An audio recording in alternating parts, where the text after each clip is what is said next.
points of access was still a point. Showing you how to improve access to your digital world.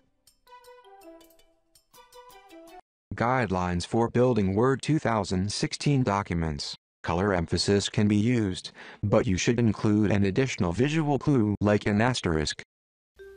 The color emphasis issue usually only pops up when you're using color for a specific purpose to draw attention to something like which field you need to fill out in a form.